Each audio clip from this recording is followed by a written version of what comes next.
Hey, what's going on, everyone? Vega here for SerpentX Tech, and in this video, we're going to talk about the Tangem situation or the Tangem Bug. Tangem is a crypto wallet that allows you to self-custody your own cryptocurrency securely. Well, to a point.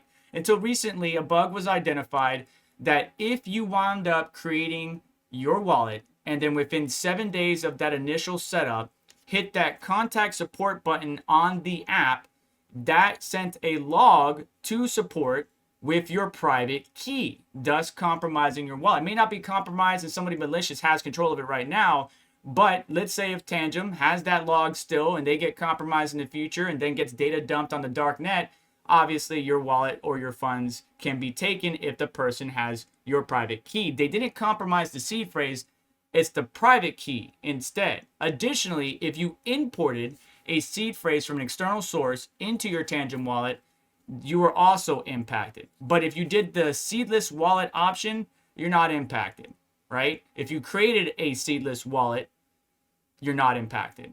But any import of a seed phrase or you hit the contact button within 7 days of setting up your Tangem wallet, you are impacted. And I would suggest moving, right? If you really want to stay with Tangem, because Tangem is a convenient option, right? You got this card. You know, you use NFC to tap it on your phone and then you can send, receive, and participate in crypto, whatever it might be. I could see the convenience in this. I actually had liked it during my review, right? But if you were impacted, you might want to consider moving or creating a new wallet with Tangem just as a seedless wallet, right?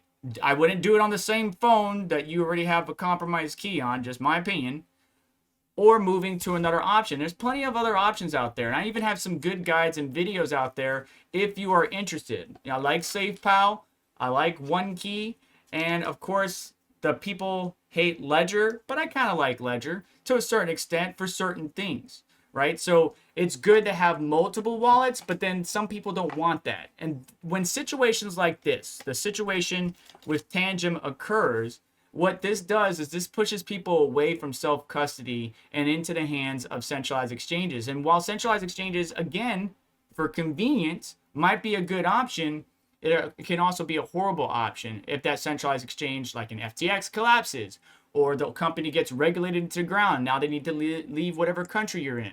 So there's pros and cons on either side. And I actually did a guide on this, on what wallet to choose for your crypto assets. It depends on a number of different variables and nuances. But if you want to check that out, I have a link down in the description or displayed at the end of this video. But Tangem, do better. Why would you store the private key or allow the application to generate the private key and then store it in plain text via a log sent to support? And so soon after the whole Ecourse situation. I am not sure what's going on with these organizations and these wallets, whether it's software or hardware or cold storage or hot. We need to do better as a cryptocurrency organization. This is a self-custodial wallet. It should be maintained by the person who owns the wallet. And we shouldn't be sending private keys, seed phrases, or anything to anyone, even if it is support. They shouldn't be contacting you asking for that information, and you should not be giving it to them. So there's a lot of bits of information that some are not correct and some are correct. But in summary, if you didn't hit the contact support button in the Tangem app after you created your wallet, within 7 days of creating your wallet, you're not compromised. And if you didn't import an external seed phrase into your wallet, you're not compromised. If you use the create a seedless wallet option, you're fine. But if you still have concerns, like many of the community have voiced, then you can just move to other options out there. And if you want to check out what some of those other options are, you can check out some of my videos. Now, you won't find a Tangem affiliate link at the bottom of this video. However, during my reviews of this wallet, I did include it. However, just like when organizations do bad things, I may go and scrub them from my existing content. So we'll see how things go. Tangem did reportedly fix the problem.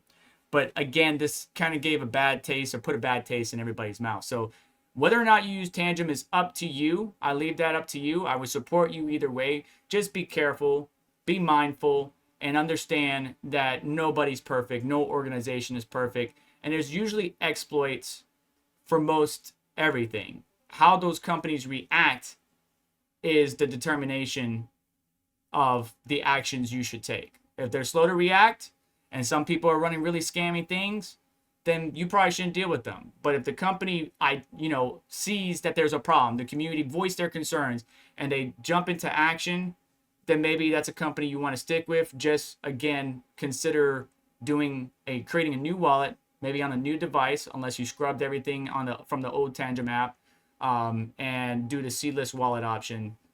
Don't import or do the contact support option 7 days after the initial setup. Even if they fixed it, I wouldn't do it. Because if the logs are being stored on my device and my device gets compromised, I'm SOL. If the logs are then sent to support and that database over at Tangem gets compromised, I'm SOL. But again, I believe they fixed it. It's no longer generating a private key and then sending it to them. So you should be fine, but just be aware, if you have one of these and you did one of those two things, your wallet could be compromised. I suggest moving to another option or resetting up your wallet with the seedless wallet option. That's going to do it for today's video. Thank you for stopping by for this talking head, and I just wanted to make sure you were aware of that. Any information that I can provide you, I will put down in the description, like to my other guide on what wallet to choose.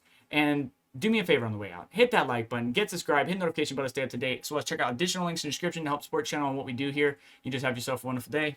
Take care. I'll catch you next one.